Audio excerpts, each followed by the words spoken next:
Sejam todos muito bem-vindos a mais uma Frères transmissão et do sœurs, Instituto soyez tous Vida les para bienvenus Todos. encore à cette Nós transmission chegamos de l'Institut Vie pour ao tous. missão 17, o tema geral, Nous sommes arrivés Palavra da Vida, a comunhão da au vida, message 17 qui a pour thème général la parole de vie, la communion de vie et les pierres vivantes pour l'édification.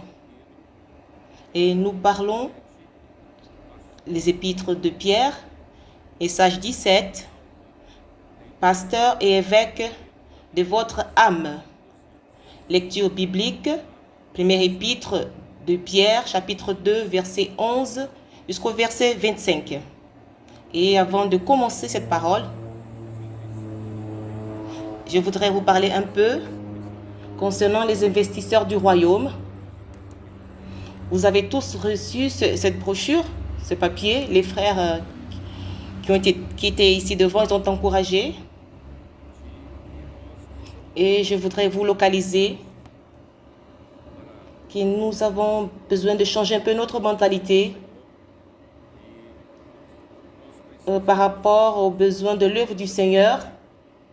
Et nous avons besoin d'avoir une vision que l'œuvre de Dieu ici sur terre, qui doit la conduire, c'est l'Église. Et qui est l'Église? Nous sommes l'Église. Alors le besoin financier de l'œuvre a besoin de répondre à l'avancement de l'œuvre dans la vitesse du Seigneur. Nous ne pouvons pas retarder l'œuvre du Seigneur à cause de notre manque de ressources financières. Et pour conduire l'œuvre de Dieu de l'avant, c'est vrai qu'il provient aux besoins. Il provient à ces besoins à partir de qui? À partir de nous. Pour continuer l'œuvre du Seigneur. Et le premier changement de mentalité, celui qui est devant l'œuvre du Seigneur, ce n'est pas un individu, ce n'est pas une seule personne, c'est tout le monde. Et nous ne voulons pas compter avec un millionnaire ou avec nos moyens, nos ressources. Ou quelqu'un qui va parvenir à tous les besoins de l'œuvre. Le Seigneur n'utilise pas ce genre de principe. Le Seigneur compte sur tout le monde, tous, chaque membre du corps de Christ. C'est un honneur, un privilège de pouvoir participer à l'avancement de l'œuvre du Seigneur. Et dans ce qui concerne les ressources humaines, financières, pardon. Alors ces femmes, elles subvenaient à tous les besoins du Seigneur. Mais Jésus n'a jamais parlé de cela. Mais ces femmes étaient toujours prêtes. Elles ont toujours fait des préparatifs pour la prédication de l'évangile, la logistique, les besoins, l'hospitalité, les aliments et tous les besoins nécessaires. Et c'est dans ce même principe que le Seigneur veut que nous ayons cette mentalité différente. Et c'est au travers de nous que le Seigneur veut pouvoir à ses besoins, à son œuvre. Nous ne pouvons pas laisser le manquement dans l'œuvre pour que le Seigneur revienne. Dorénavant, pourquoi il y a eu ce besoin de l'investisseur du royaume? Nous voulons investir dans le royaume du Seigneur, a besoin d'être établi, répandu, pour que le Seigneur revienne. Et c'est pourquoi nous sommes ici. Alors mes frères, les investisseurs du royaume, c'est un montant de 500 réals, ceux qui ont les moyens. Et je crois, même si vous croyez que vous n'avez pas le besoin, mais si vous allez devant le Seigneur, vous priez, vous dites, Seigneur, j'ai les moyens. Et au travers de vous, le Seigneur va vous utiliser comme un canal. Vous serez surpris de ce que le Seigneur pourra faire dans votre vie financière. Frères, et quand nous avons présenté ce besoin à quelques mois en arrière, on a eu une communion à l'Estancia avec certaines régions. Et ceux qui ont débuté, ceux qui ont initié les investisseurs du royaume, avec 5 États de... Et les frères leaders, ils ont pensé susciter 30 personnes. levantar no mínimo 200 para 300 fotos do mínimo. Et nous avons dit, vous devez au moins susciter des 300 à 200 quotas de ce montant. Mais c'est le week-end de cette semaine-là, les frères ont commencé à s'appeler et à la fin de ce week-end-là, ils sont sortis de 30 quotas à 200 quotas. La limitation est dans notre tête. Et quand ils ont donné l'opportunité, ils ont permis aux frères et aux sœurs de participer. Et les sœurs nous surprennent. Les sœurs sont très pratiques. Elles sont aussi économiques dans leurs besoins domestiques, mais pour l'œuvre du Seigneur, elles ont la main qui est ouverte. Elles donnent en abondance. Alors, changeons notre mentalité. La région 1 doit être une région qui doit avoir plus de quotas en ce qui concerne les investisseurs du royaume parce que votre région, elle est grande. Ce matin, je vous parle et je crois et je parle à toutes les églises. Nous pouvons défier le Seigneur. C'est le seul sujet que le Seigneur me dit, éprouvez-moi, éprouvons le Seigneur. Il va répondre, il va ouvrir les écluses des cieux pour que cet argent puisse passer par vous. Non seulement vous aurez besoin, vous aurez la possibilité de donner un quota et plus de quotas encore. Croyons, mes frères, croyons que le Seigneur peut réellement, et le Seigneur va vous utiliser pour amener les ressources financières pour son œuvre. Et d'ici une semaine, nous allons partir en Afrique du Sud parce que le Seigneur, il a utilisé les ressources financières que vous avez données. Vous savez qu'en Afrique, ces 2 ans et demi, cette nouvelle étape de travail, nous avons déjà dépensé 5 millions de réals. D'où sont sorties ces ressources? De nous, des frères. Et le Seigneur, il va continuer. Nous allons nous arrêter? Non, nous allons continuer. Alors que vous soyez un investisseur du royaume. Je sais qu'il y a des frères à Sao Paulo qui participent à 30 quotas. Alors ne méprisez pas ce que le Seigneur peut vous donner pour participer. Mais il y a beaucoup plus. Il y a des frères qui ne peuvent pas peut-être assumer le quota de 500 réals, mais on a ouvert d'autres opportunités.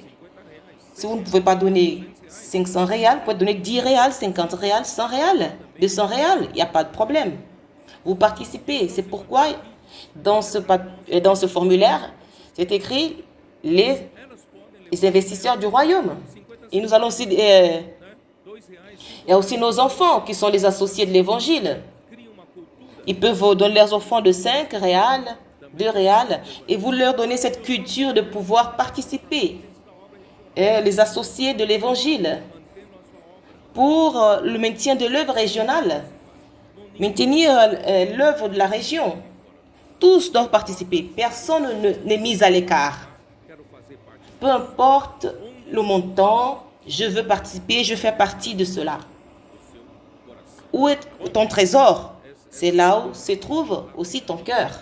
Alors, cette parole d'encouragement, rapidement, j'espère que qui a déjà rempli son formulaire, remplissez-le avec un montant meilleur. Et le Seigneur va pouvoir, faites le défi, défiez le Seigneur, défiez-le. Ne faites pas de calculs devant le Seigneur. Et une autre chose que je peux encore vous dire, nos conférences de jeunes et adolescents, nous allons faire une seule conférence. Nous n'allons pas les séparer, les jeunes et les adolescents, parce que nos adolescents aujourd'hui ils aiment tellement la parole qu'ils ont aussi les moyens d'assimiler, de recevoir la parole comme un adulte ou peut-être mieux qu'un adulte. Parce qu'ils prennent note, ils ruminent, ils entrent, ils sont focalisés, ils ont cet amour en révérence et le Seigneur les bénit par la simplicité et par amour à la parole. Alors, on n'a pas besoin, on a considéré de ne plus les séparer. Ils vont recevoir la même parole. Peut-être qu'on aura des activités spécifiques et séparées, mais ce sera une seule conférence. Nous allons débuter un jeudi et on la terminera un dimanche matin avec la parole prophétique en direct. Alors cela va commencer en janvier et à cause de cela, les intendants qui prennent soin d'eux, des adolescents, vous devez participer, vous devez les aider comme moniteurs, vous devez participer et comme on a diminué les jours, ça va donner l'opportunité à tout le monde de participer. Et de maintenant, préparez-vous, préparez les moyens pour que les jeunes puissent participer. Et encore une autre nouveauté, c'est la conférence internationale au carnaval. Nous allons diminuer aussi les jours parce que notre vie d'église, elle est intense en ce moment. Et les coopérateurs, les frères leaders de chaque église, ils accompagnent pratiquement toutes les conférences régionales. Ils vont ici et là et ça apporte beaucoup de bénédictions aux églises. Et quand nous arrivons à l'église internationale, les 2 premiers jours, et le poids, le fardeau que le Seigneur nous a donné, c'est comme si c'était déjà passé une semaine, parce que c'est tellement intense, le fardeau est grand, et nous voulons continuer avec ce paradigme.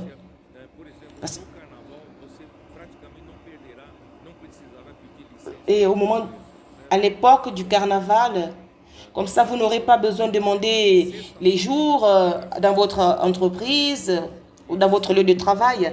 Mais ceux qui viendront les vendredis, nous allons faire l'ouverture et samedi, dimanche et lundi et mercredi matin, qui termine aussi le férié du carnaval. La conférence termine aussi ce mercredi, par exemple, le matin. Alors, nous allons conduire un grand nombre de personnes à l'Estancia. Tu n'as pas besoin de prendre les vacances en cette période-là. Et en septembre, nous ferons la même chose.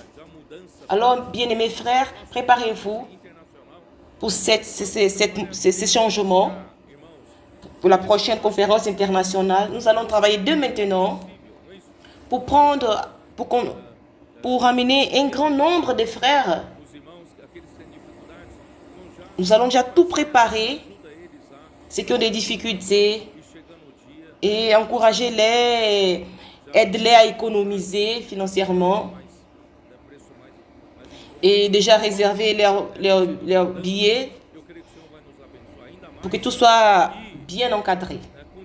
Et le Seigneur va nous bénir. Et continuer à demander cet agenda positif. Ceux qui veulent participer présentiellement, les églises seront plus saines, salutaires. Si les frères accompagnent la conférence et la parole.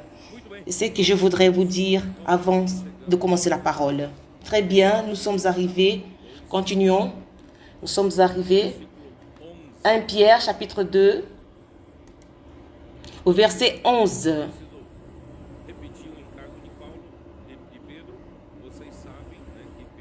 Et je ne vais pas répéter la charge de Pierre. Il a parlé des pèlerins, des juifs et les chrétiens. Et Pierre, il a dit, comme l'homme naturel, il n'aurait pas les moyens de servir le Seigneur et avoir le besoin de l'œuvre. Il a vu qu'il y a ce besoin de transformer. Nous avons besoin du salut de notre âme. Nous ne pouvons pas servir le Seigneur d'une manière naturelle.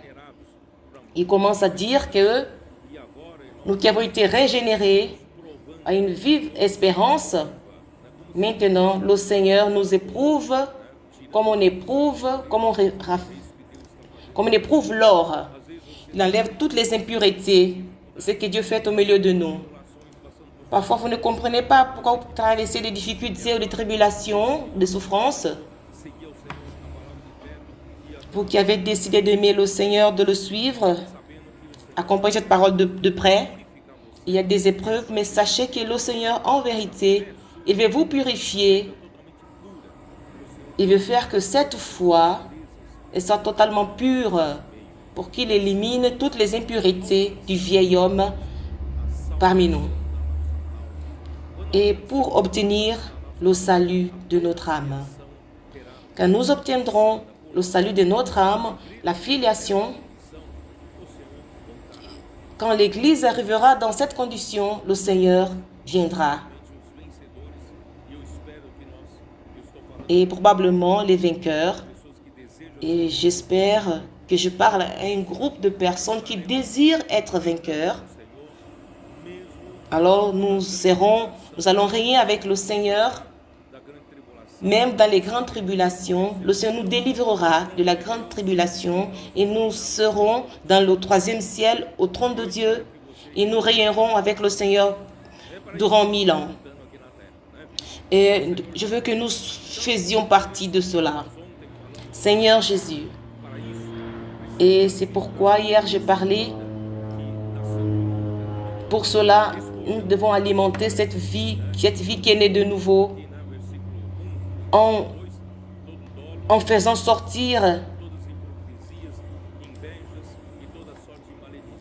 en rejetant toute malice et toute ruse, toute la dissimulation, toute médisance, et que nous puissions désirer, comme des enfants nouveau-nés,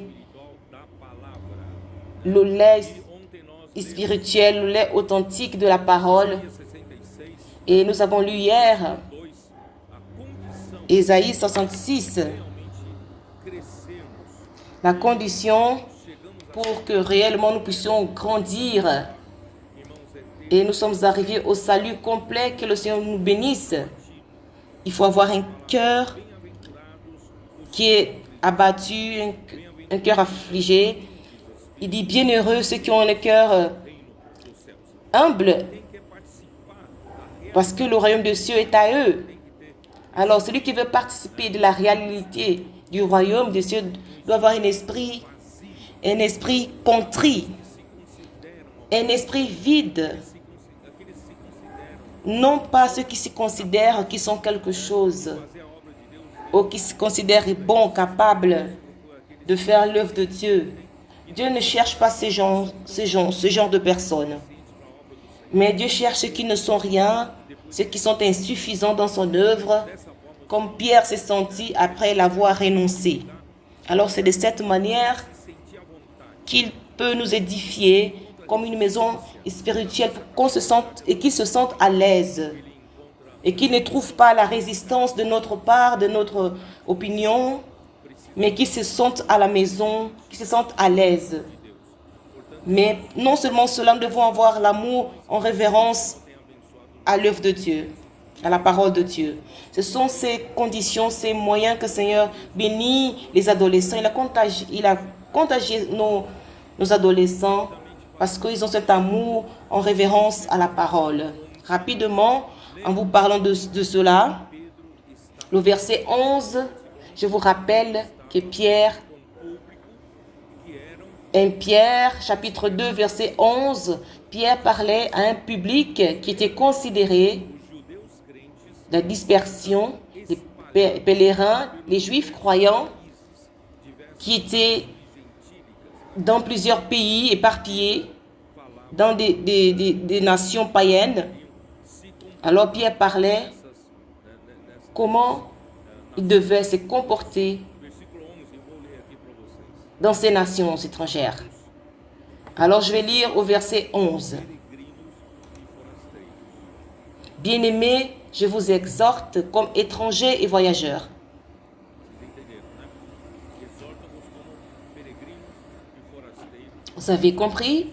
Je vous exhorte comme des étrangers, comme des pèlerins, abster-vos das paixões carnais et à vous abstenir des convoitises charnelles mantendo qui font la guerre à l'âme. procedimento no meio Ayez dos para que naquilo que falam au milieu des païens une bonne conduite, malfeitores, afin que levando-vos em là même où ils vous calomnient, glorifiquem a Deus comme si vous étiez des malfaiteurs, ils remarquent vos bonnes œuvres et glorifient Dieu au jour où il les visitera.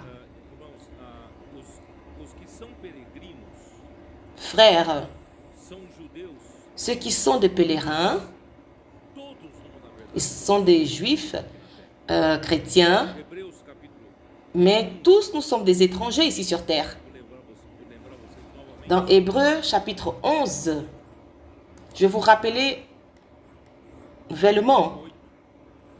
Pela fé, Abraão, quando chamado, verset obedeceu, a fim de ir para uma 8. terra que devia receber por herança. Abraham, quand il était appelé, Pela fé, il a reçu. peregrinou na terra da promessa como em terra. C'est par la foi qu'Abraham, lors de sa vocation, obéit et partit pour un lieu qu'il devait recevoir en héritage et qu'il partit sans avoir où il allait. C'est par la foi qu'il vint s'établir dans la terre promise comme dans une terre étrangère, habitant sous les tentes ainsi qu'Isaac et Jacob.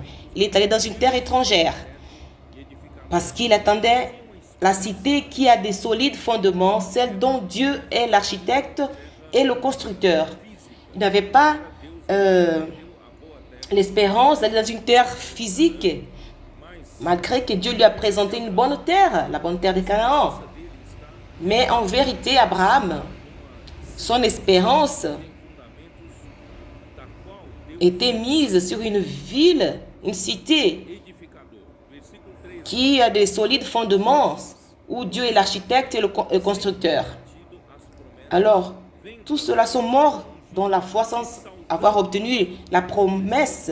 Ils ont vu de loin, ils l'ont salué, ils ont confessé qu'ils étaient des étrangers et des pèlerins sur terre. Está procurando Parce que ceux qui parlent de cette façon manifestent, ils cherchent une patrie. Mais s'ils se rappellent d'où ils sont sortis, ils devaient avoir l'opportunité de repartir. agora aspiram Ils ne sont pas sortis pour repartir, celestial mais ils aspirent à une patrie céleste, supérieure.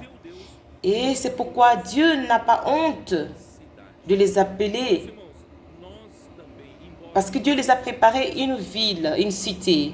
pátria alheia, Et também nous ne sommes pas ces juifs qui sont dans une patrie à l'écart, mais nous appartenons à une cité céleste.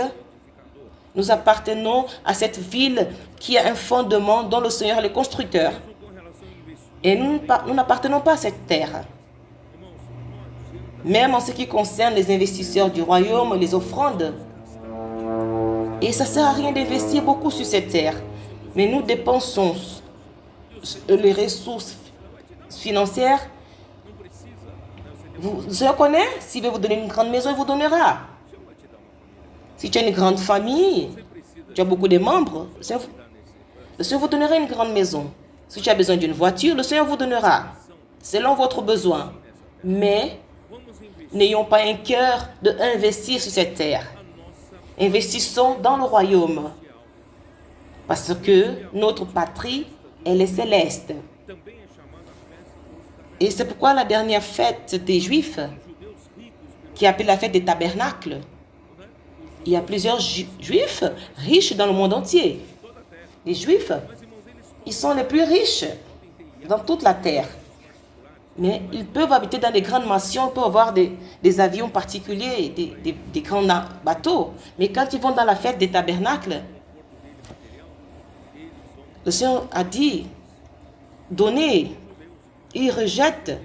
Vous allez habiter dans les tentes, comme d'autres Juifs. Nous allons tous habiter dans la tente. C'était simple. Vous avez déjà été dans une tente? Vous avez déjà participé à un campement? Tu ne peux pas amener beaucoup de choses. Des matelas, votre couette, ceux qui utilisent des chouettes et des couettes. Il y en a qui ne savent pas ce que c'est. Tu n'as pas besoin d'amener tous les éléments de votre confort. Tu amènes un sac à dos, de l'eau. Tu n'as même pas besoin d'un drap pour te couvrir. Alors, tu vis d'une manière simple parce que tu es quelqu'un qui marche avec un sac à dos. Alors, n'investissez pas trop sur cette terre. Vivons une vie simple. Et je ne condamne personne qui a une bonne voiture. Chacun a ce dont il a besoin. Mais nous allons vivre une vie simple, une vie de pèlerins. Nous sommes des pèlerins ici sur cette terre. Investissons tout notre argent possible pour le royaume. Nous sommes des investisseurs du royaume. Amen.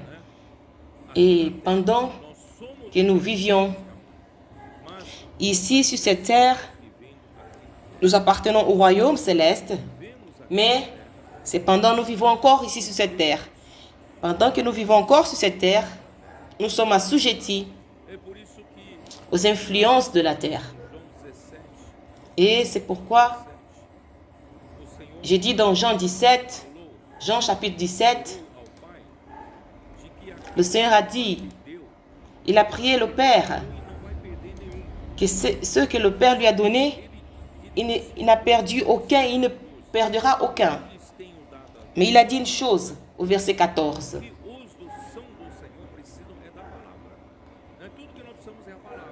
Ceux qui sont au Seigneur, on a besoin de leur donner la parole. Nous avons besoin de la parole. Je leur ai donné ta parole. Et le monde les a haïs par le fait que vous viviez par la parole. C'est la parole qui vous gouverne. C'est elle qui dit de règles. Et le monde est cela. Et le monde les a haïs parce qu'ils n'appartiennent pas au monde comme je ne le suis pas. Nous ne sommes pas du monde. Et comme notre Seigneur Jésus aussi n'appartient pas à ce monde. Au verset 15, je ne te prie pas de les ôter du monde, mais de les préserver du mal. Dieu ne nous a pas fait sortir du monde. Nous devons continuer à vivre ici, dans le monde.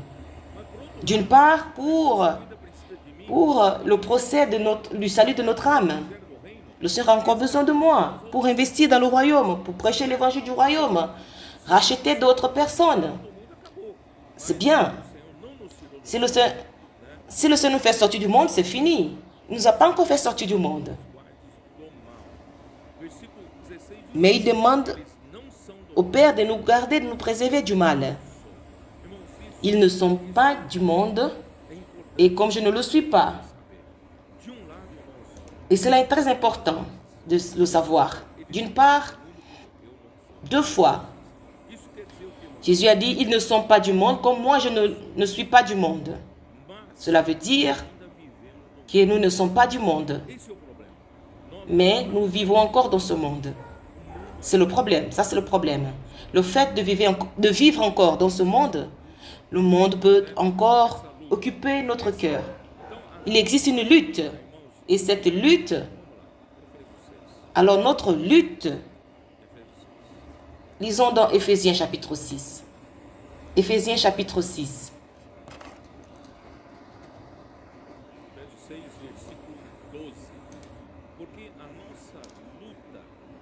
Éphésiens 6, 12.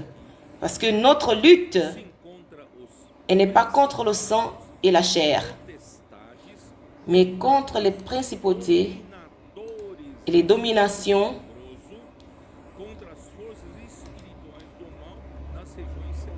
contre les princes, contre les autorités, contre les princes de ce monde des ténèbres. Ces autorités du mal, elles sont dans les régions célestes. Mais où est-ce qu'elles sont? Ce sont les dominateurs du monde. Ce sont les dominations, les forces du mal. Elles dominent dans le monde. Et vous vivez dans ce monde. Est-ce que vous voyez? le danger. Nous vivons dans le monde où qui domine, ce sont ces dominations, ces autorités, ce sont les forces des ténèbres, ces esprits méchants, et nous sommes dans ce monde. Et ces forces spirituelles du mal. C'est pourquoi Jésus demande au Père, je ne veux pas que tu les fasses sortir du monde, mais que tu les préserves du mal. C'est ce mal. Et dans cette lutte contre le malin, nous devons savoir quelle est cette lutte. Parce qu'il dit,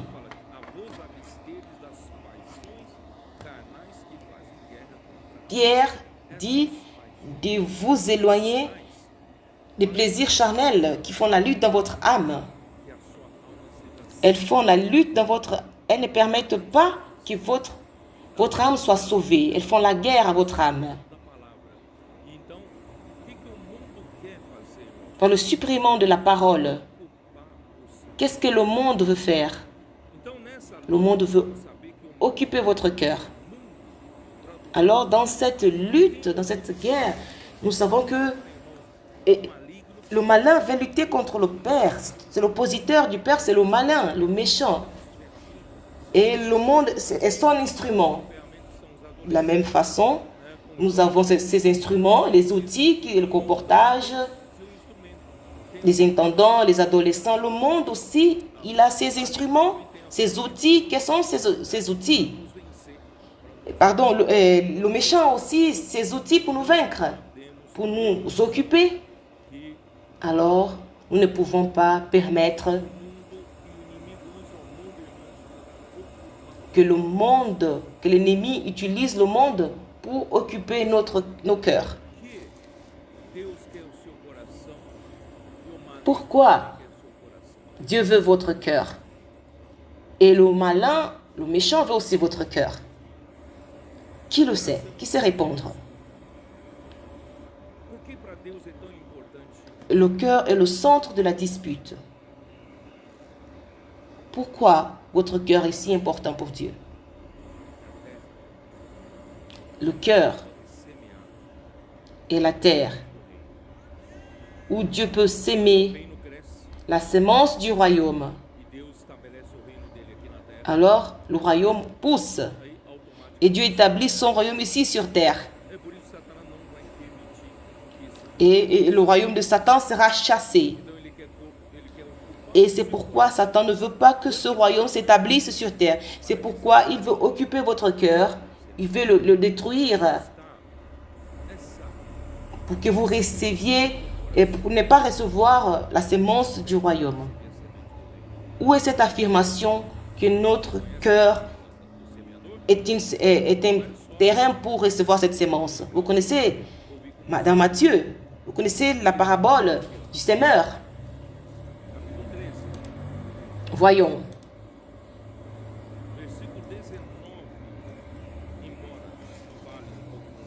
Matthieu 13, 19.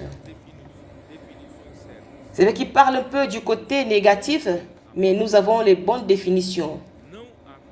À tous ceux qui écoutent la parole du royaume, qui ne la comprennent, le malin vient, ils enlèvent ce qui a été semé dans le cœur. Qu'est-ce qui a été semé dans son cœur?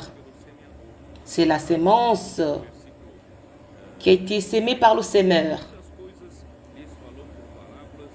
Au verset 13, c'est pourquoi je leur parle en parabole, parce qu'en voyant que le semeur est sorti pour s'aimer, en s'aimant, une partie, au verset 4, comme il s'aimait, une partie de la sémence tomba le long du chemin, les oiseaux vinrent et la mangèrent, et ne trouva pas un sol profond, mais quand le soleil parut, elle fut brûlée et sécha, faute de racines. Une autre partie tomba parmi les épines, et les épines montèrent, l'étouffèrent. Une autre partie tomba dans la bonne terre, elle donna du fruit, un grain 100, un autre 60 et un autre 30. Que celui qui a des oreilles pour entendre, entende. C'est pourquoi Jésus a dit que la sémence est la parole du royaume. Et la terre où cette sémence est plantée, pour qu'elle pousse, c'est le cœur de l'homme. C'est le cœur de l'homme. Ici, nous voyons que Dieu a besoin du cœur de l'homme pour établir son royaume, établir le royaume de Dieu. Dieu a besoin de gagner votre cœur. Il a besoin du cœur des hommes. Alors quand nous sortons dans les rues pour prêcher l'évangile et lire une parole d'immersion, prier pour vous, nous sommes utilisés par Dieu pour gagner ce cœur-là. Et ce cœur-là est une terre pour recevoir la parole du royaume. Une sémence incorruptible, elle doit entrer dans ce cœur-là pour que le royaume puisse établir et pousser. C'est pourquoi le malin ne veut pas cela. Il utilise toutes ses forces, ses ruses pour empêcher cela.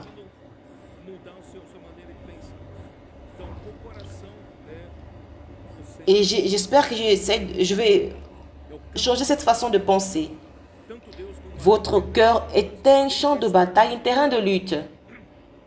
Dieu veut gagner votre cœur. Le malin aussi veut gagner votre cœur. Il veut détruire votre cœur. Mais Dieu, il veut votre cœur pour faire pousser le royaume qui s'établit sur cette terre. Je vais vous dire encore quelque chose. Je ne voudrais pas vous dire cela, mais je vais vous dire aujourd'hui, quand j'ai préparé ce message, j'ai remarqué que la façon ancienne de comprendre la parole du Seigneur dans Matthieu 13. Les comporteurs sortent pour s'aimer. Notre Seigneur Jésus est venu sur terre aussi pour s'aimer. Et quand on sème, on trouve ces 4 genres de terre, n'est-ce pas? Et 4 types de sol. Il est tombé au bord du chemin. Une terre rocheuse. Parmi les épines. Et à la fin sur la bonne terre. Quelle est cette terre que vous êtes?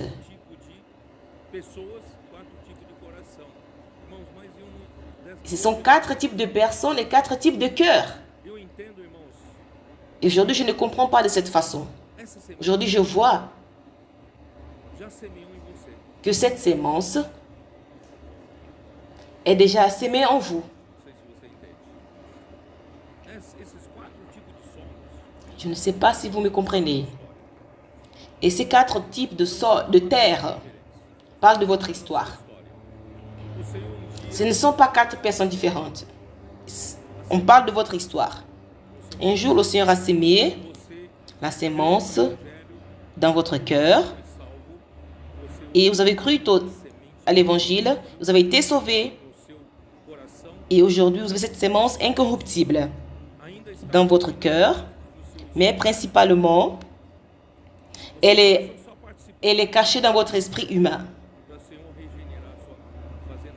Et votre cœur a participé au moment initial pour que le Seigneur puisse faire naître la vie de Dieu en vous.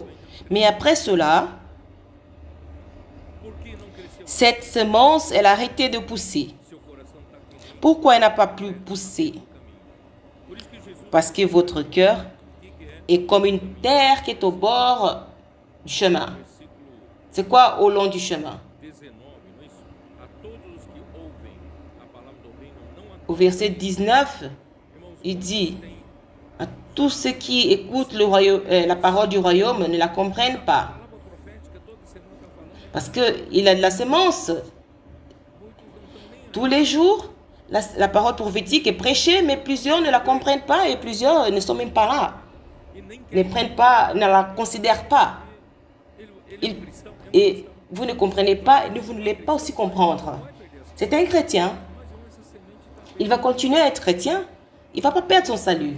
Mais cette semence est au long du chemin. Est au bord du chemin.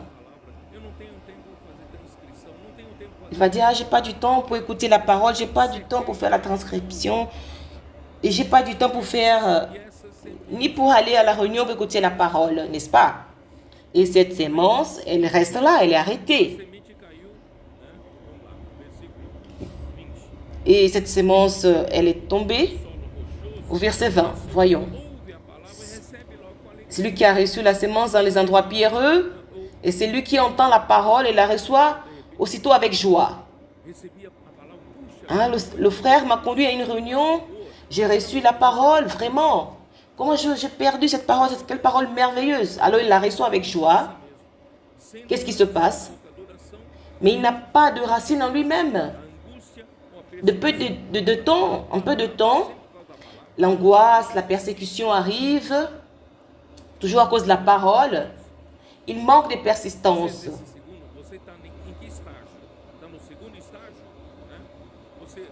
Dans quel stage vous êtes? Au deuxième stage?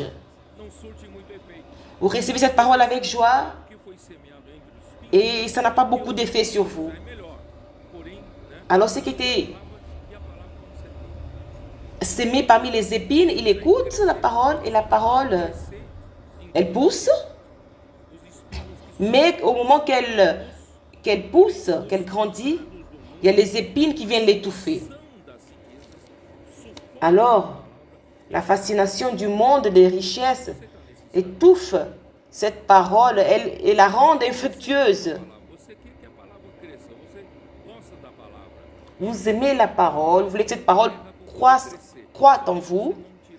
Alors cette parole, elle trouve une terre pour pousser, mais vous n'avez pas fait sortir des épines. Vous aimez encore le monde.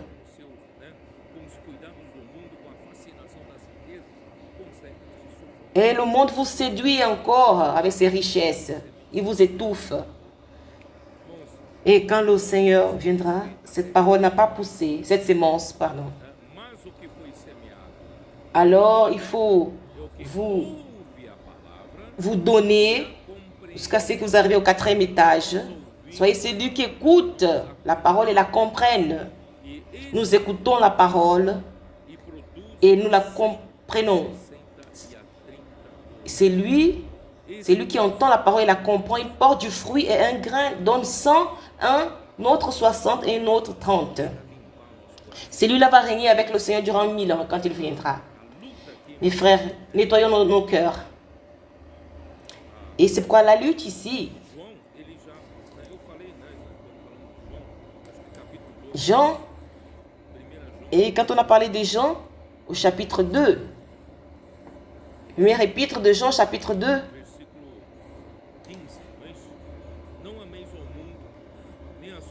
au verset 15, il dit « N'aimez pas le monde, ni les choses qu'il y a dans le monde. Si quelqu'un aime le monde, l'amour du Père n'est point en lui. » Parce qu'il n'y a pas moyen d'avoir deux choses dans un seul cœur. Le cœur est un seul cœur.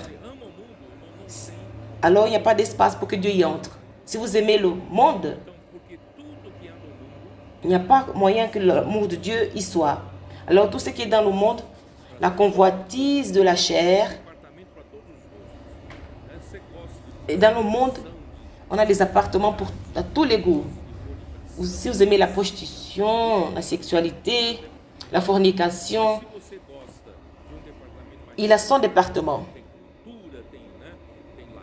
Mais si vous aimez un département plus raffiné, la culture, du loisir, il a aussi ses départements. Département de la mode, de l'esthétique, département des choses de ce monde, une bonne voiture, des cosmétiques, les femmes qui aiment, ainsi de suite. Alors, le monde, il y a tous les départements pour occuper votre cœur.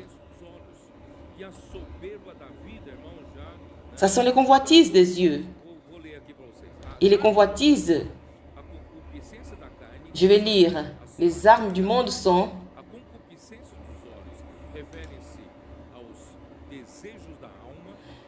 car tout ce qui est dans le monde, la convoitise de la chair, la convoitise des yeux et l'orgueil de la vie ne vient point de père, mais vient du monde et le monde passe.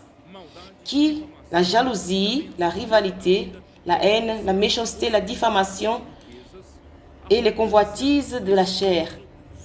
Et avoir l'arrogance, le mépris, supériorité et l'orgueil. Et tout cela est donné par le monde et occupe la place et le cœur de l'homme. Et Satan utilise cette arme puissante pour maintenir ce monde sous son contrôle. Vous pensez que l'homme aime le diable? Vous pensez que l'homme aime rester du côté du malin? Non. Mais comment il exerce le contrôle sur ce monde? C'est au travers de ces choses. Au travers de ces choses, la convoitise de la chair, la convoitise de la vie. Tout homme court après l'argent. L'amour à l'argent qui contrôle ce monde. Certains disent, je n'aime pas l'argent, mais vous aimez autre chose du monde. Alors, l'on court après l'argent, après le pouvoir, la vaine gloire, et toutes ces choses sont sous le contrôle de Satan. Il n'y a pas de place pour Dieu. Notre cœur est occupé par ces choses. C'est pourquoi, frères, le monde vient du malin. 1 Jean 5, comme c'est déjà ouvert, 5, 19. Première épître de Jean 5, 19. Nous savons que nous sommes de Dieu et que le monde entier est sous la puissance du malin. Vous habitez dans votre maison, vous n'êtes pas sous votre maison. Mais le cadavre, il est dans le cercueil. Et souvent, vous êtes comme une marionnette. C'est lui qui fait bouger ce monde au travers de la convoitise des yeux de la chair et l'orgueil de la vie. C'est pourquoi il contrôle l'homme par l'amour de l'argent et tout ce qui a rapport avec la puissance et tout ce que le pouvoir peut donner à l'homme. Il contrôle les nations. Vous pouvez remarquer, vous voyez, dans la politique, les politiciens courent après quoi? Ou c'est de l'argent, ou c'est le pouvoir. Et le pouvoir donne de l'argent. Et c'est pourquoi ils sont sous le monde, sous le contrôle du malin. Alors, pour vaincre le malin, qu'est-ce que nous faisons? C'est la parole. Mais l'épître de Jean 2, 14.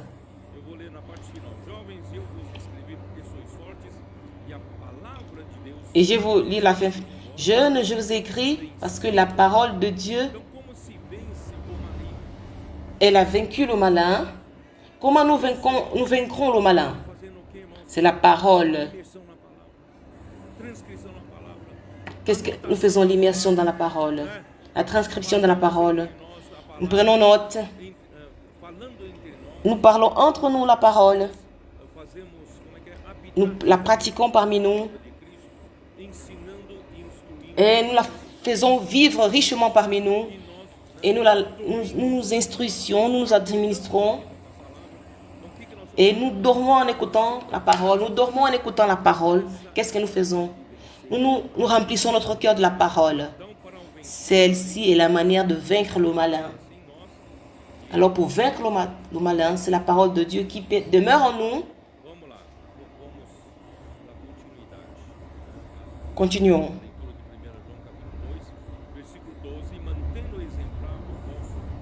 En Jean chapitre 2, maintenez votre... pour que par nos bonnes œuvres, nous glorifions Dieu au jour de sa visitation. Le jour, quel est le jour de la visitation? C'est le jour que Dieu inspectionnera les pèlerins comme un berger supervisionne son troupeau. Il y aura un jour pour les pèlerins. Ils s'attendent. Parce qu'ils n'ont pas de patrie, ils attendent un jour qu'ils soient visités par Dieu. Qu'ils puissent avoir une nation. Ils font partie du royaume. Alors, c'est le jour de la visitation pour celui qui est pèlerin. Au verset 13. Et c'est vous, à cause du Seigneur, qui, comme de roi ou de souverain, Soyez soumis à cause du Seigneur à toute autorité établie parmi les hommes, soit au roi comme souverain, soit au gouverneur comme envoyé par lui pour punir les malfaiteurs et pour approuver des gens de bien. Car c'est la volonté de Dieu qu'en pratiquant le bien, vous réduisiez au silence les hommes ignorants et insensés, étant libres, sans faire de la liberté un voile qui couvre la méchanceté, mais agissant comme des serviteurs de Dieu. Honorez tout le monde, aimez les frères, craignez Dieu, honorez le roi. Alors Pierre, il a dit clairement que nous qui vivons dans des autres nations, des juifs chrétiens qui vivent dans des autres nations, puisqu'ils ne sont pas dans leur terre, dans leur pays, mais ne vivons pas à l'écart de la loi de ce pays, non.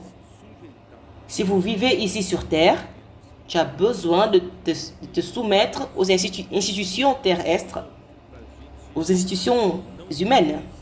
Dieu ne nous a jamais dit de ne pas obéir aux institutions humaines. Si nous vivons sur terre, nous devons obéir.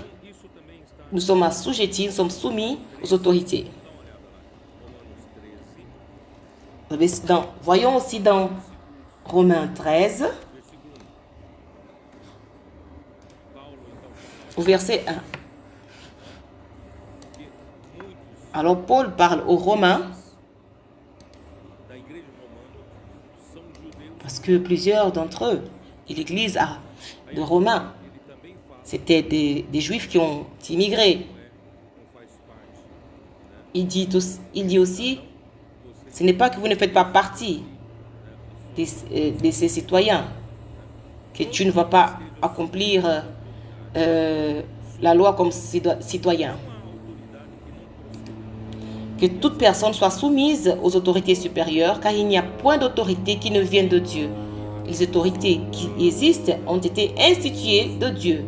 C'est pourquoi celui qui s'oppose à l'autorité résiste à l'ordre que Dieu a établi. Et ceux qui résistent attireront une condamnation sur eux-mêmes. Alors ne résistez pas aux ordonnances des autorités sur terre.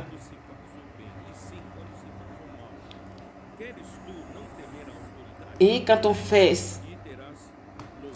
si tu ne crains pas les autorités, alors fais le bien et tu auras la louange. Vu que les autorités sont ministres de Dieu, magistrats et serviteurs de Dieu pour ton bien, mais si tu fais le mal, crains, car ce n'est pas en vain qu'ils portent l'épée, étant serviteurs de Dieu, pour exercer la vengeance et punir celui qui fait le mal. Il est donc nécessaire d'être soumis, non seulement par crainte de la punition, mais encore par motif de conscience. Ce n'est pas parce que tu seras dans une infraction ou puni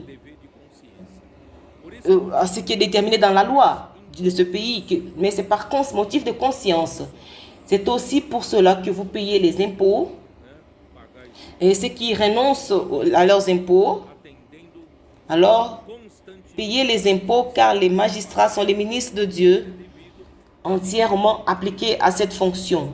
Rendez à tous ceux qui leur est dû l'impôt à qui vous devez l'impôt, le tribut à qui vous devez le tribut. Vous allez me dire, mais le gouvernement utilise mal nos impôts. Ce n'est pas votre problème. En tout cas, ils vont le recevoir. Dieu a permis que cela soit institué comme autorité. Alors, vous faites votre part. Alors, ceux qui ne payent pas seront punis. Mais pendant que nous vivons sur terre aujourd'hui, nous devons faire notre part comme citoyens dans notre pays. Et nous vivons dans une démocratie, et cette démocratie, elle pèse beaucoup. La liberté d'expression. Et chacun a la liberté de s'exprimer. Alors, dans cette démocratie, les gens ont le droit de donner des opinions, de dire des choses. Mais toutefois, nous, en dehors du pays et du régime de notre pays. Nous avons un Seigneur qui gouverne sur nous. Nous n'avons pas cette liberté de dire ce que nous voulons. Nous avons un Seigneur qui gouverne notre bouche, notre langue, même mes pensées, n'est-ce pas? Alors, nous ne pouvons pas utiliser la liberté pour la méchanceté. Nous devons vivre comme des serviteurs de Dieu parce que nous avons un Seigneur pour rendre compte. Et sachez que vous allez rendre compte un jour à notre Seigneur. Nous devons traiter tout le monde loin de nous, les calomnies aux diffamations. La calomnie, la diffamation, c'est un instrument du diable. Et ça commence avec la méchanceté et ça termine avec les calomnies. Il n'y a pas une autre manière d'attaquer les enfants du royaume. Ce qu'ils ont dans les mains, c'est la calomnie ou de la diffamation. Et nous n'allons pas nous mélanger à cela. Nous devons aimer les frères. Je suis au verset 17. Traitez tous avec honneur, aimez les frères, craignez Dieu, honorez le roi. Et c'est lui que nous devons obéir, honorer le roi, et qui veut dire les autorités qui ont été instituées. Comme cela est important d'apprendre la leçon des soumissions aux autorités. Dieu n'a jamais béni un rebelle, un qui va contre la loi qui a été instituée. Même dans la politique, vous avez vos opinions politiques, mais jamais nous devons déshonorer une autorité. Même s'il exerce sa fonction d'une manière erronée, nous ne pouvons jamais le déshonorer. C'est différent. Cela ne veut pas dire que je dois être d'accord avec lui. Je ne suis pas d'accord avec lui, mais vous allez l'honorer. Ce n'est pas seulement cette personne. Cette personne, elle est investie d'une autorité. Alors, je vais honorer cette autorité qui est sur elle. Alors, cet esprit de rébellion. La rébellion, ça vient de Satan. Ça ne vient pas de Dieu. Alors, jamais, nous ne pouvons pas faire partie de ces choses. Ce n'était pas dans mes écrits. J'ai eu le sentiment de dire comment David, je peux dire un peu David, comment il a agi avec Saül. C'est bien une bonne illustration pour nos jeunes. Vous savez, dans 1 Samuel 15, Saül, il a été institué comme roi. 1 Samuel chapitre 15, verset 1. Samuel dit à Saül, « C'est moi que l'Éternel a envoyé pour t'oindre roi sur son peuple, sur Israël. Écoute donc ce que dit l'Éternel. » Vous avez compris?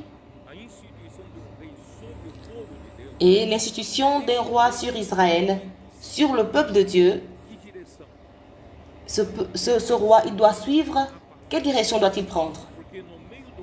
Il doit suivre la parole du Seigneur. Parce qu'au milieu du peuple de Dieu, c'est Dieu qui gouverne. Même quand Dieu institue cette autorité parmi nous, cette autorité, elle doit être attentive à la parole du Seigneur. Ce n'est pas parce qu'il est dans cette position d'autorité qu'il peut dire ce qu'il veut ou faire ce qu'il veut.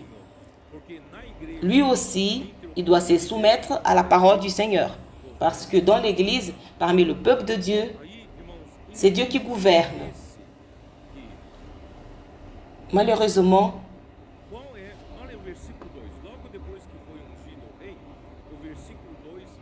Voyons au verset 2. Au verset 2, voyons, Dieu a attribué à Saül sa responsabilité. Au verset 2. Ainsi parle l'Éternel des armées.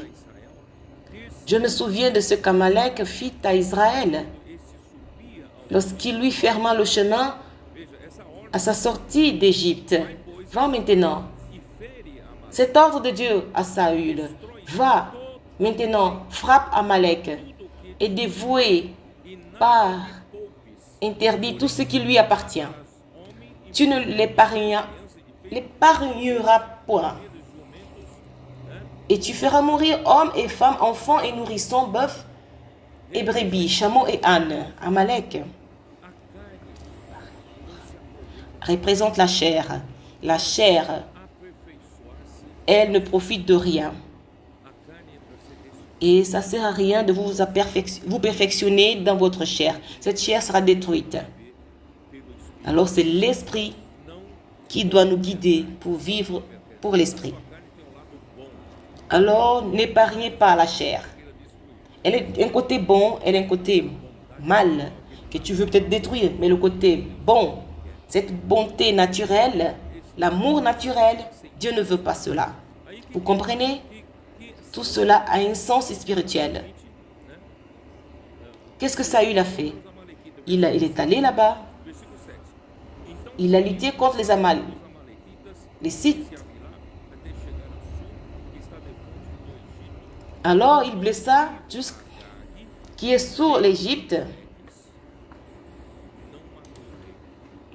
Il prit Agag, roi d'Amalek, et il dévoua par interdit tout le peuple en le passant au fil de l'épée. Mais Saül et le peuple épargnèrent Agag et les meilleurs brebis, les meilleurs bœufs, les meilleures bêtes de la seconde portée, les agneaux gras et tout ce qu'il y avait de bon. Ils ne voulurent pas le dévouer par interdit. Ils dévouèrent seulement tout ce qui était méprisable et chétif. Alors Saül,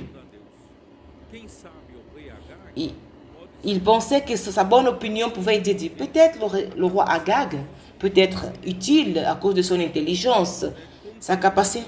Il pourra être un bon conseiller du roi. Alors il l'a gardé vivant, et le meilleur de brebis, et le meilleur des animaux gras, qui pourra être la richesse d'Israël. Et ça pourra servir de sacrifice pour le Seigneur. Regardez ces bonnes opinions que vous avez dans votre chair. Alors qu'est-ce que le Seigneur lui dit au verset 10? L'Éternel adressa la parole à Samuel et lui dit: Je me répands d'avoir établi Saül pour roi, car il se détourne de moi et il n'observe point mes paroles. L'Église, elle est faite pour exécuter la parole du Seigneur. N'allez pas selon votre façon de penser ou selon vos opinions ou ce que vous pensez qui est mieux. Obéissez à la parole du Seigneur. Alors Samuel fut irrité et il cria à l'Éternel toute la nuit. Et qu'est-ce qui s'est passé? Le Seigneur, au verset 22, Samuel dit: L'Éternel trouve-t-il du plaisir dans les holocaustes et les sacrifices? Il a gardé le meilleur des animaux. Est-ce que le Seigneur a du plaisir dans les holocaustes et les sacrifices, ou ceux qui obéissent à la voix de l'Éternel? Voici, l'obéissance vaut mieux que les sacrifices, et l'observance de sa parole vaut mieux que la graisse des brebis. Alors Dieu préfère que vous obéissiez à sa parole. N'ayez pas d'opinion sur sa parole. Quand il dit A, c'est A. Obéissons. Au verset 26, il dit: Je ne retournerai point avec toi, car tu as rejeté la parole de l'Éternel. Il dit que tu as rejeté la parole de l'Éternel. Et l'Éternel te rejette afin que tu ne sois plus roi sur Israël. Alors, Saül, dès qu'il était introduit comme roi, aussitôt il est sorti comme roi. Parce qu'il n'a pas obéi à la parole du Seigneur. Voyez la situation, cette triste situation. Alors, si nous voulons coopérer avec l'établissement du royaume, nous devons observer une chose, obéir à la parole. Écouter attentivement et à l'obéir, sans ôter un iota ou une virgule. Et le Seigneur fera sa volonté parmi nous. Alors le Seigneur a suscité, il a suscité David au chapitre 16. Il était dit à Samuel, quand ce sera-tu de pleurer sur Saül? Je l'ai rejeté afin qu'il ne règne plus sur Israël. Remplis ta corne d'huile et va, je t'enverrai chez Isaïe, Bethléemite, car j'ai vu parmi ses fils, c'est lui que je désire pour roi. Alors, il est parti, il est allé chez Jessé. Le premier fils s'est présenté, et le beau gars. Et le Seigneur a dit à Samuel au verset 7, l'Éternel dit à Samuel, ne prends point garde à son apparence et à la hauteur de sa taille, car je l'ai rejeté. L'Éternel ne considère pas ce que l'homme considère. L'homme regarde ce qu'il frappe les yeux, mais l'Éternel regarde au cœur. Alors notre fils est venu se présenter au verset 10. Et il fit passer Samuel dit à Isaïe, à Jessé, l'Éternel n'a choisi aucun d'eux. Puis Samuel dit à Jessé, où il était le plus laide, ou d'autres, il doit être un adolescent ignorant. Alors il a manqué le plus jeune qui était avec les brebis, en train de paître les brebis. Alors David était en train de paître les brebis. Il n'avait pas du temps pour ses vanités. Donc il était au travail, il était en train de paître. Appelez-le. Au verset 12, et je sais l'envoyer chercher. C'est beau aussi. Oh, il était blond, avec des beaux yeux et une belle figure. L'Éternel dit à Samuel, lève-toi, oins-le, car c'est lui. Car c'est lui. Alors Samuel prit la corne d'huile et l'oignit au milieu de ses frères. L'Esprit de l'Éternel saisit David. À partir de ce jour, Samuel se leva et s'en alla à Rama. Quand Dieu voit quelqu'un, son esprit rentre en cette personne. Et ce n'est pas quelque chose que l'homme peut faire. Qu'est-ce qui s'est passé? Et dorénavant, Saül a su que David était loin. Alors Saül a voulu le tuer. Je n'ai pas assez de temps ici. Et c'est hors de mes écrits. Je vous ai juste dit cela pour que vous compreniez un peu que David a dû fuir vers le verset 21. Je vais lire ici un verset, pardon.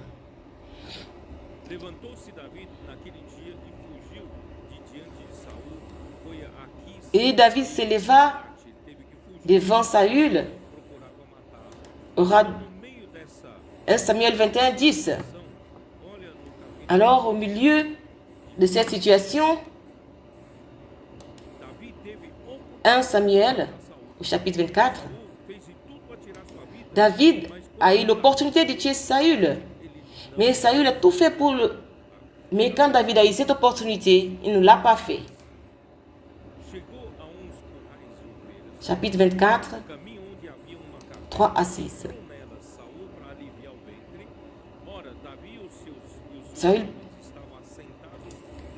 David, avec ses hommes, ces gens, jusque sur les rochers des boucs sauvages, et ces hommes étaient à l'intérieur de la caverne, et Saül est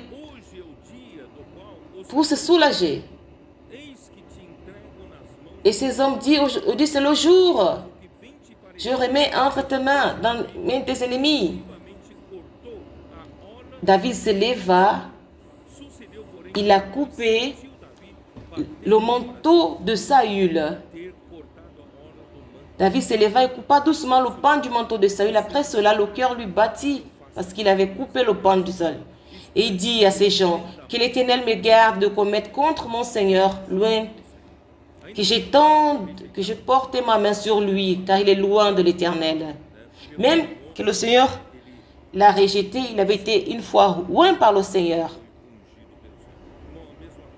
Et David, il a toujours honoré ce qui était loin par le Seigneur. Alors dans notre cœur, nous ne pouvons pas voir de la rébellion par l'homme qui a été loin par le Seigneur. Voyons, au chapitre 26, verset 7. Et Saül était couché et sa lance était fixée en terre à son chevet. Abner et le peuple étant couchés autour de lui. Abisai dit à David, Dieu livre aujourd'hui ton ennemi entre tes mains. Laisse-moi, je te prie, le frapper. Et Abisai lui a dit, si tu n'as pas eu l'opportunité de le faire, je le fais. Le frapper de ma lance, le clouer en terre d'un seul coup pour que je n'ai pas à y revenir.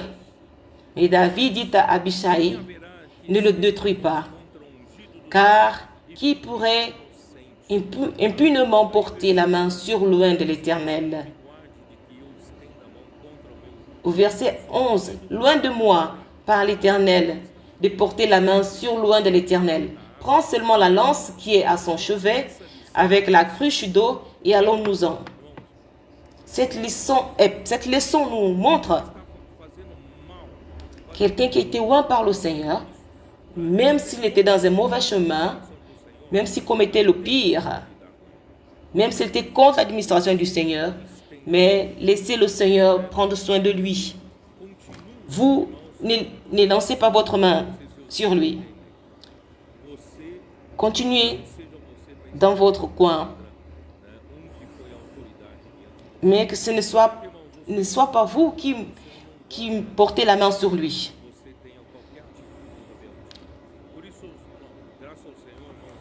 Et le Seigneur n'aime pas que nous ayons cette attitude de rébellion. Grâce au Seigneur, le Seigneur nous a donné plusieurs adolescents, plusieurs jeunes, des capitaines de troupes. Nous avons des intendants qui sont là, qui donnent du support nécessaire à ces compagnies. Et maintenant, nous avons beaucoup de vaillants de David qui nous aident aussi dans l'œuvre du Seigneur. Frère, c'est une leçon que je vais enseigner à tous. Ne levez jamais la main pour frapper un loin du Seigneur contre l'autorité. Même s'il commet des erreurs pour le Seigneur, ce n'est pas vous qui allez lever la main pour le frapper. Mais laissez Dieu s'occuper de cela. Mais n'ayez jamais un cœur rebelle, un cœur de rébellion. Continuons. Au verset 18. Seigneur Jésus. Verset 18. Les serviteurs, soyez soumis en toute crainte à vos maîtres, non seulement à ceux qui sont bons et doux, mais aussi à ceux qui sont d'un caractère difficile, car c'est une grâce de supporter des afflictions par motif de conscience envers Dieu. Quand on souffre injustement, en effet, quelle gloire y a-t-il à supporter des mauvais traitements pour avoir commis des fautes?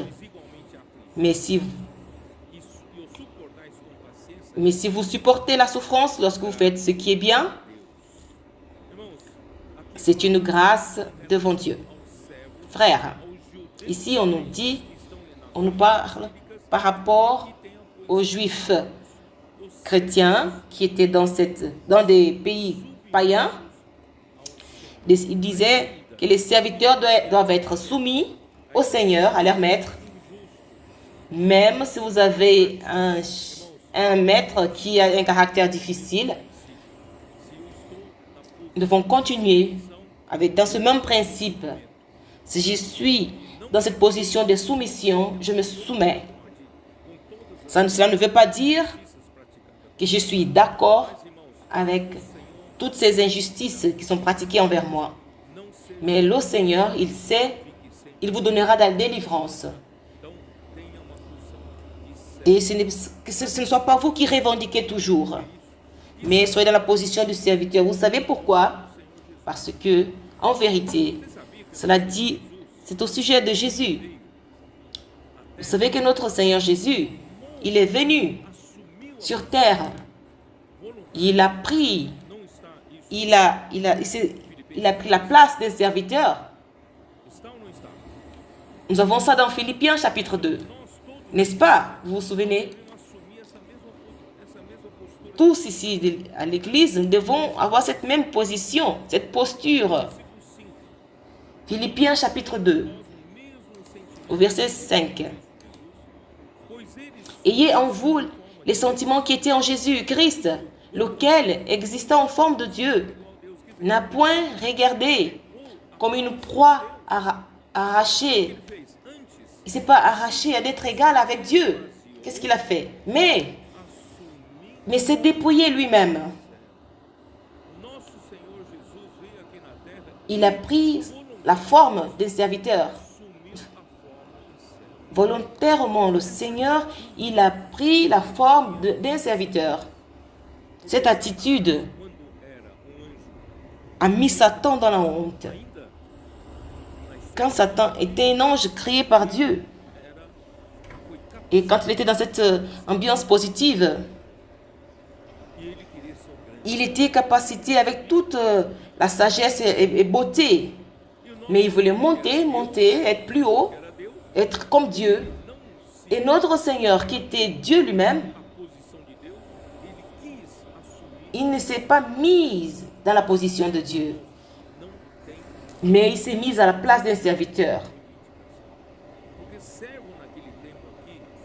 Le serviteur n'a aucun droit de revendiquer. Et le serviteur, et ce terme ici, à l'époque, c'était esclave. Un esclave, dans l'Empire romain, il n'a pas la liberté, ni le droit à rien. Il n'a le droit à rien. Qui a le droit sur lui, c'est son Seigneur. Et notre Seigneur Jésus, il s'est dépouillé, il a pris la forme d'un serviteur. Il est venu ici sur terre. Au verset 8, et ayant paru comme un simple homme, s'est humilié lui-même et rendant obéissant jusqu'à la mort. Jusqu'à la mort de la croix. Il n'a pas récusé d'être agressé. On l'a giflé, il est mort. C'est la mort de la croix. Il a obéi jusqu'à la mort. Et la mort de la croix. Alors, tous, nous devons prendre cette attitude. Nous sommes ici sur terre, c'est pour être des serviteurs. Je suis serviteur des frères.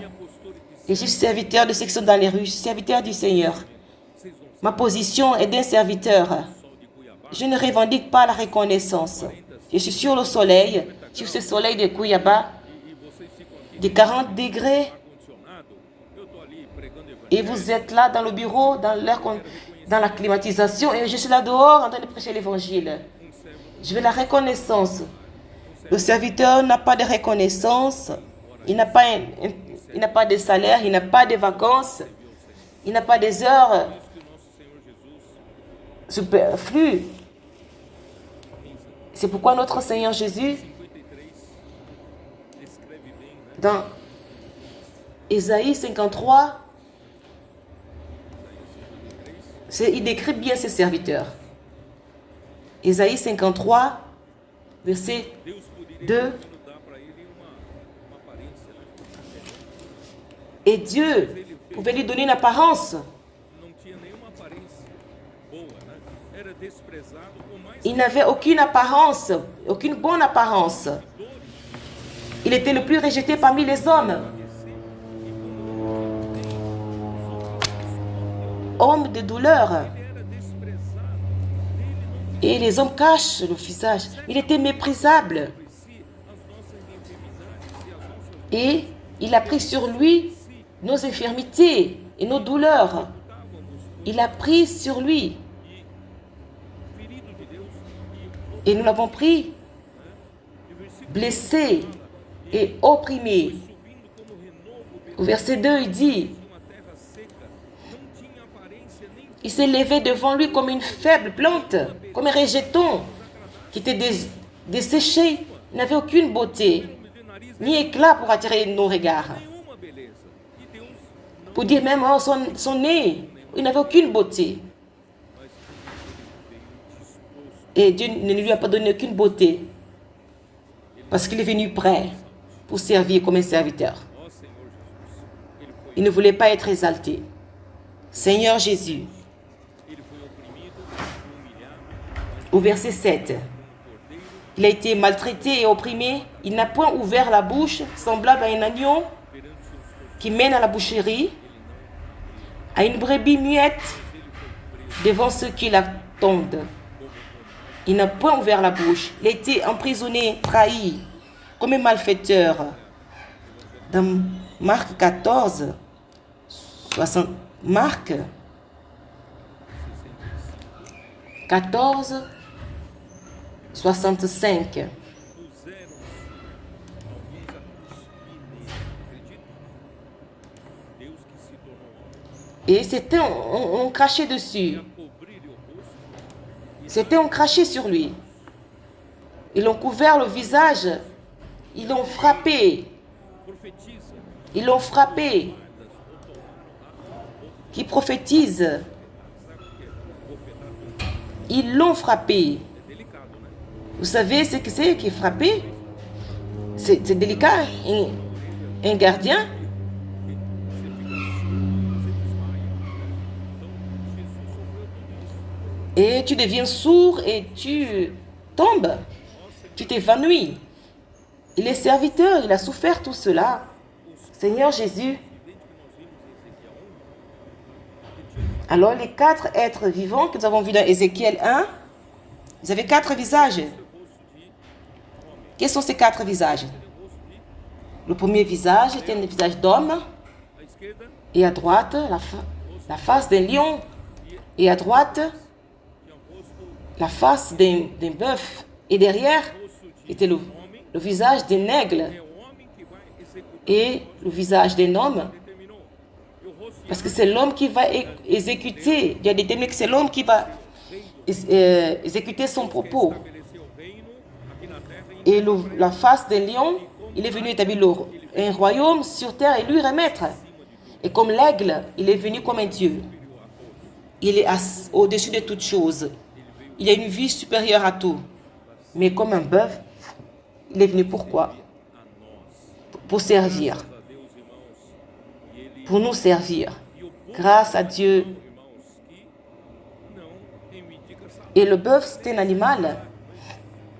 não tem Il ne revendique pas de salaire. Il ne reçoit ni de salaire. extras, né?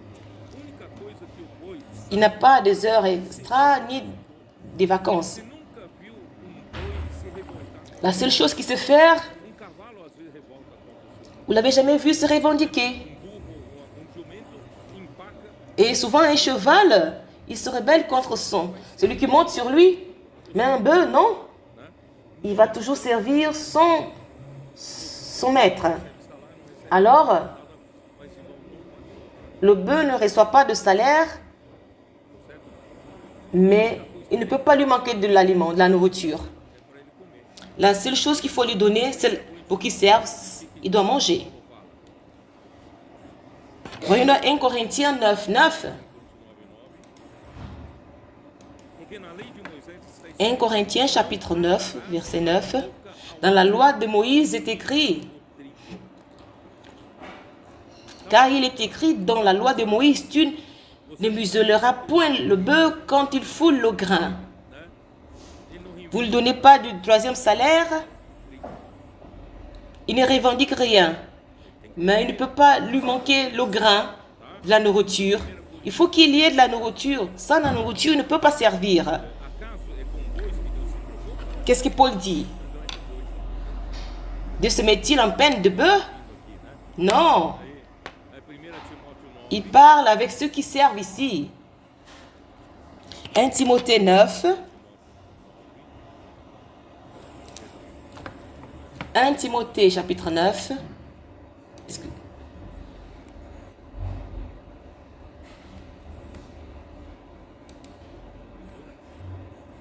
Pardon.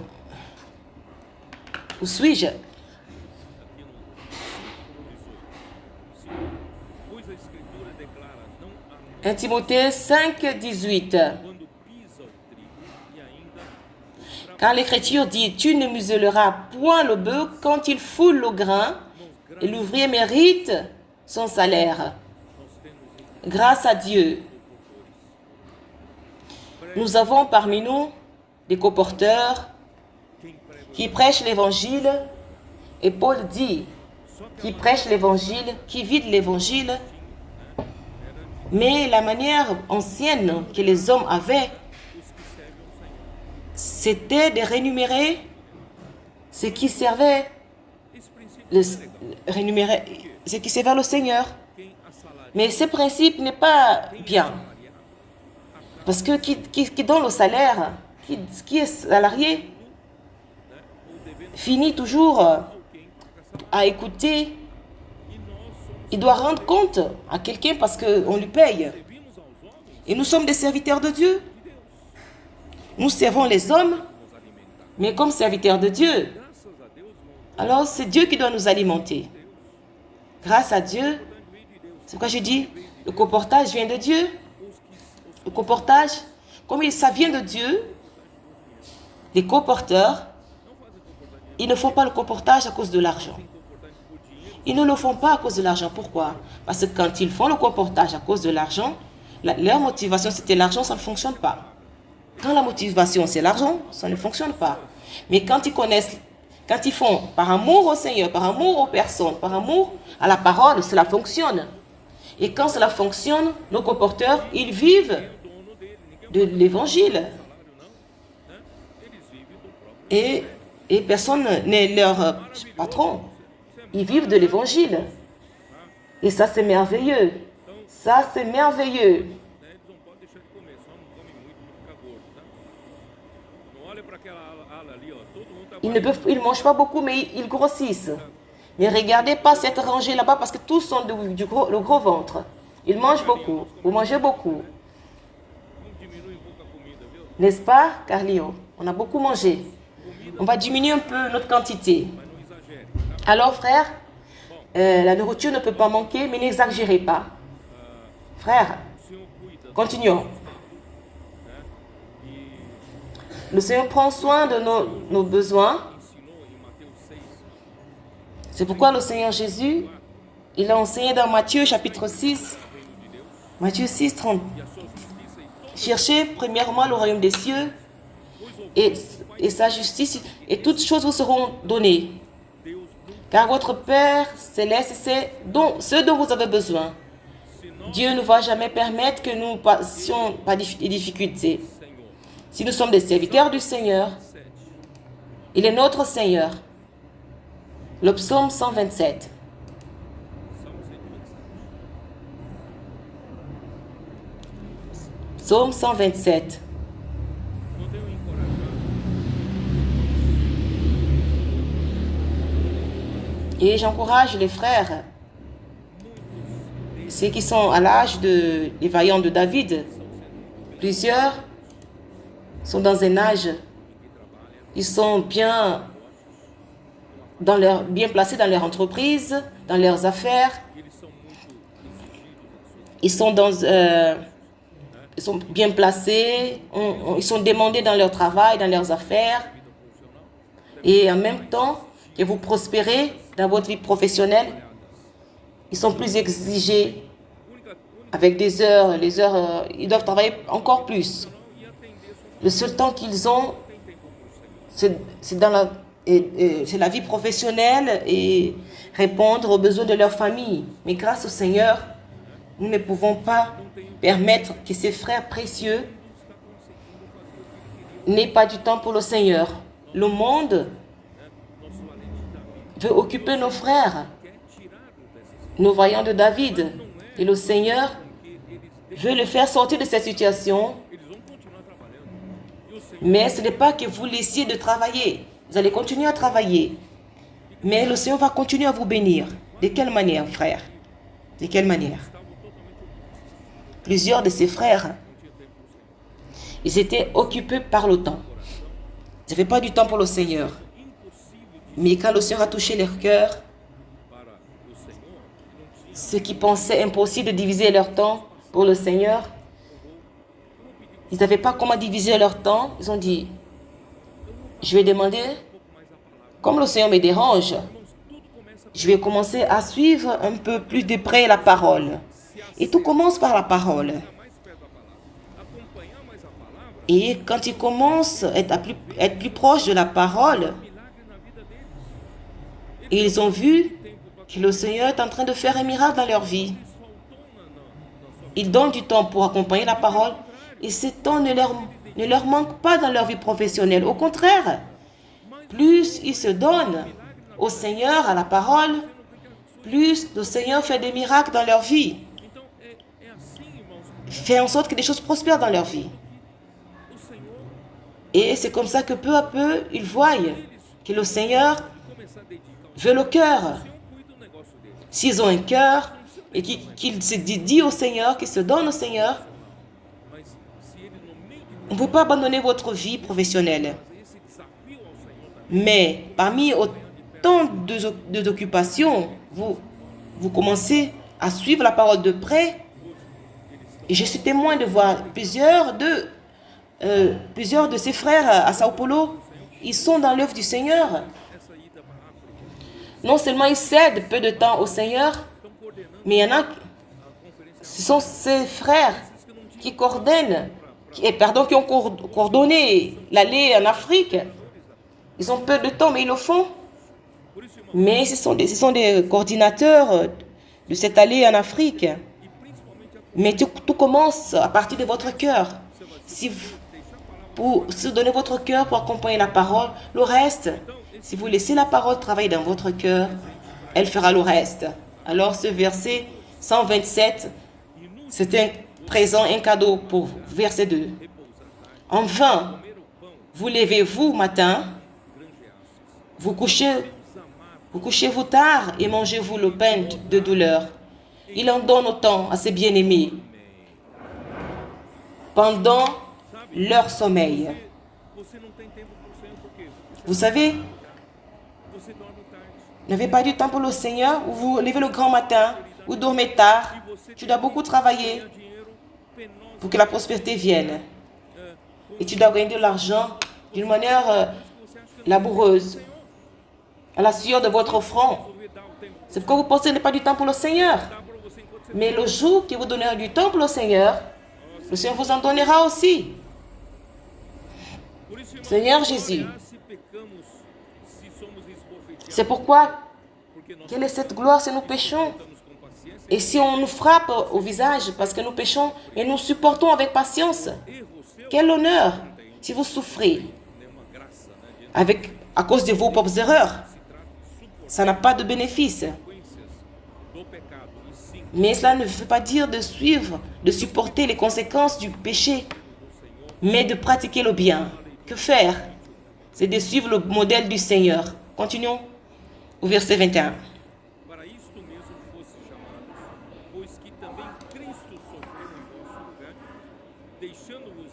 Mais Christ a souffert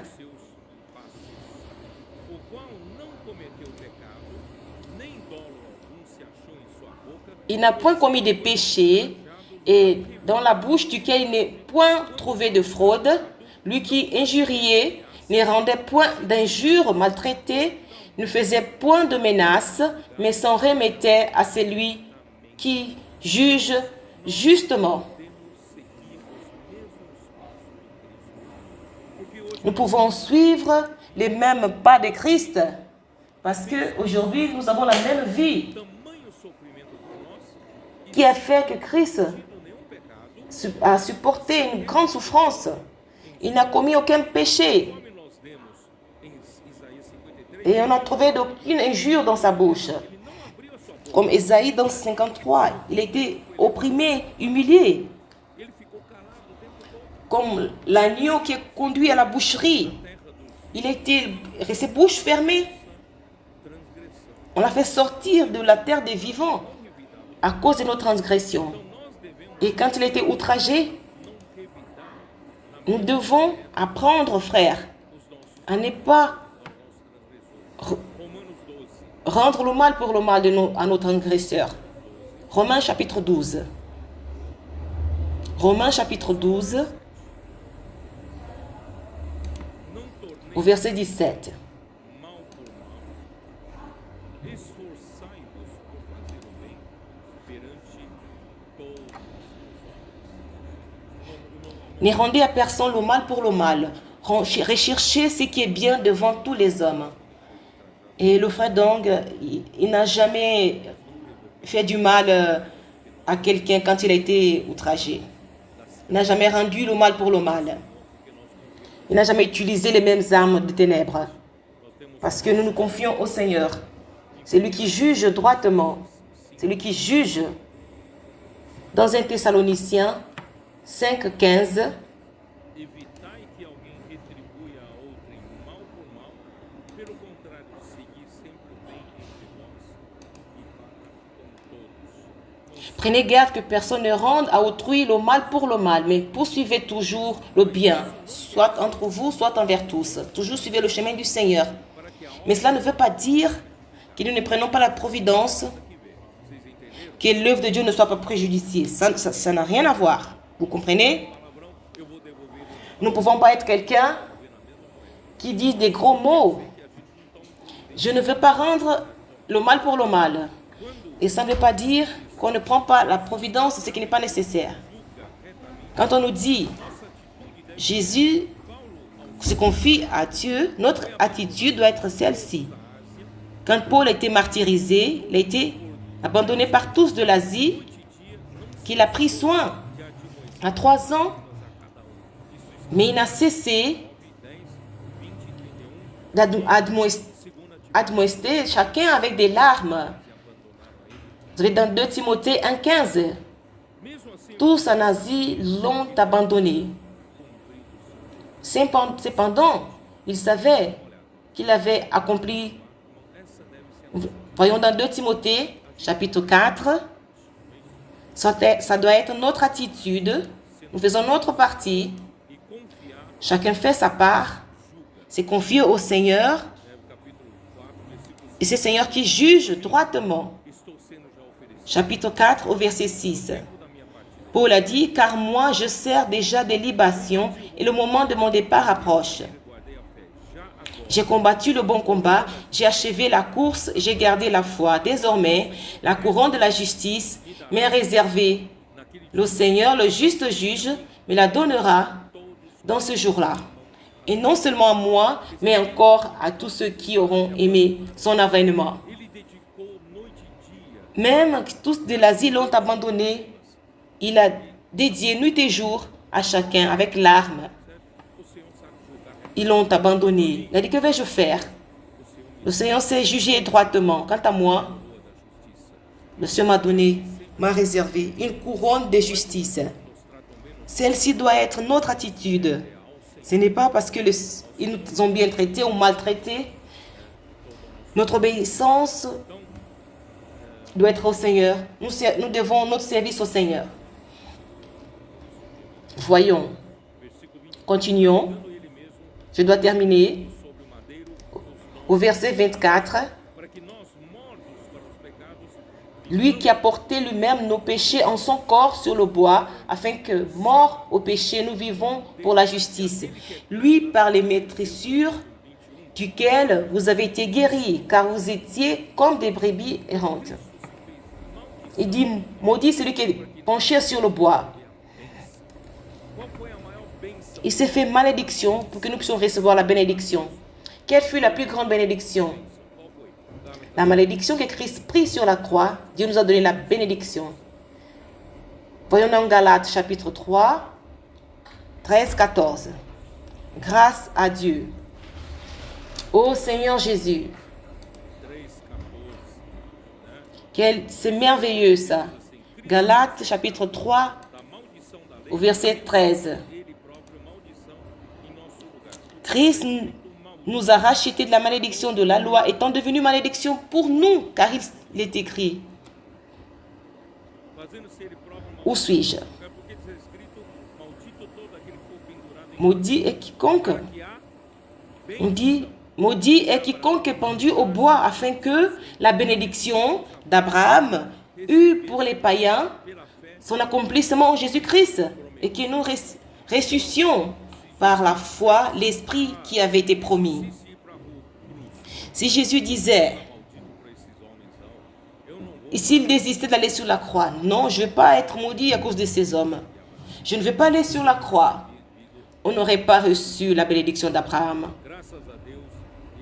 On n'aurait pas reçu l'Esprit qui était promis. Mais grâce à Dieu, il a assumé, il a pris la forme d'un serviteur pour nous servir. Continuons au verset 24. Je termine ici. Qu'il était, maintenant, vous devenez comme des pasteurs de brebis, afin, grâce à Dieu, comme des pasteurs et le berger de votre âme, afin de prendre soin de l'homme. Et c'est pourquoi il a pris l'arbre de vie, il l'a placé au milieu du jardin. Parce qu'il sait que cette vie allait gouverner l'homme et que rien n'allait lui manquer. Mais l'homme a choisi l'arbre de la connaissance du bien et du mal. Et à la fin, la mort a régné parmi l'homme. Et tout ce que l'ennemi a offert à l'homme dans ce monde, ses convoitises. Et malheureusement, ce que ce monde offre à l'homme, et donc Salomon a dit dans Ecclésiaste, vanité, tout est vanité. Cette vie, elle est faite de vanité. Ce monde ne t'offre rien que la fatigue sous le soleil. Tout est vanité. Parce que Salomon, est-ce qu'il y a un plaisir que je ne me suis pas réjoui? Il voulait être millionnaire. Il se réjouit de tout, Salomon. Mais il a regardé, il a dit, tout est vanité, cette vie, sous le soleil, pardon. Alors, Dieu veut gouverner l'homme par sa vie, et il voulait satisfaire l'homme dans ces trois parties. Le corps, c'est... Mais le plus difficile, c'est de satisfaire notre âme. Et c'est pourquoi, quand l'homme est tombé dans le monde, dans le royaume de Satan, il n'avait aucune espérance. Il était dans cette illusion, cette vanité, l'argent ne satisfait pas l'homme. Le confort, le plaisir de la chair, les plaisirs de l'âme ne peuvent pas satisfaire à l'homme. C'est pourquoi le Seigneur a envoyé Jésus prêcher l'évangile du royaume. Seul le royaume de Dieu qui satisfait l'homme. La parole de Dieu, c'est elle qui satisfait l'homme. Matthieu chapitre 4 dit, « L'homme ne vivra pas de pain seulement, mais de toute parole qui sort de la bouche de Dieu. » C'est pourquoi l'homme, un homme loin de la vie de Dieu, Matthieu 9 dit, Jésus est venu sur terre, qu'est-ce qu'il a trouvé? Il a trouvé des brebis qui souffrent sans berger. Et ce monde ne peut pas paître. Mais sans les soins de Dieu, sans les soins de la vie de Dieu, l'âme de l'homme est la partie qui souffre le plus. Pensez bien. Qu'est-ce qu'il y a sous nos épaules? Quand je parle des épaules, ce n'est pas les épaules physiques, mais des épaules de notre âme. La lutte pour la survie.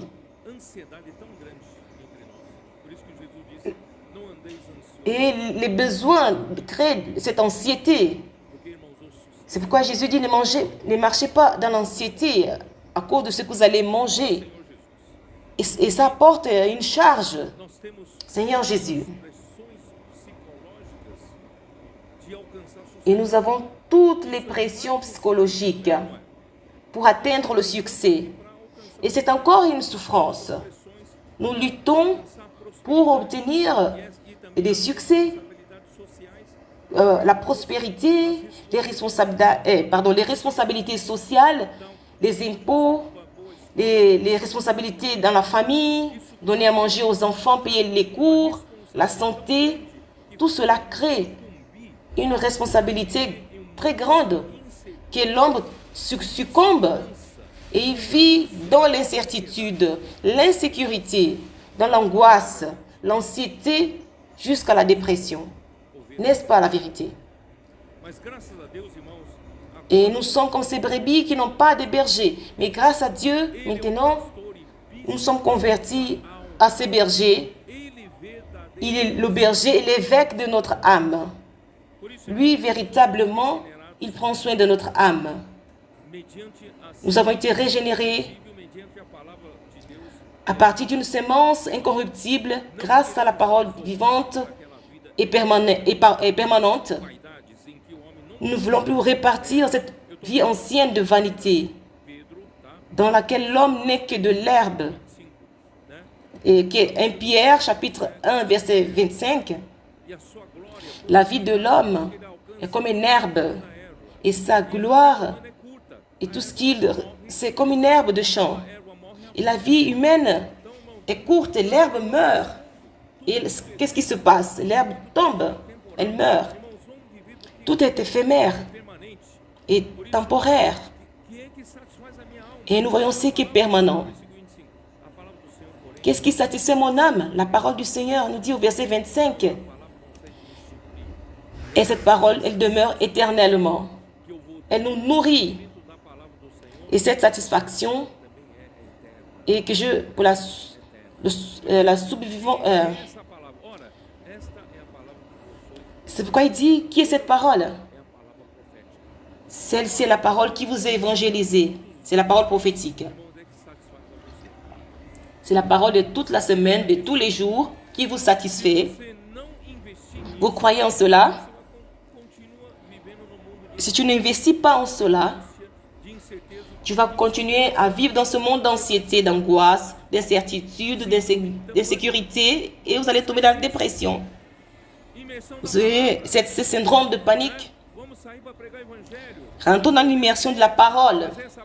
Sortons pour prêcher l'évangile. Faites-le, viens et vois. Faites cette parole circuler parmi nous. Et cela va nous faire sortir de la dépression, de l'angoisse, de l'anxiété. Et notre âme sera paître, elle sera paix. Et le Seigneur mettra, il ne manquera pas de la nourriture dans votre maison. Le Seigneur prend soin de vous. Jésus est le Seigneur.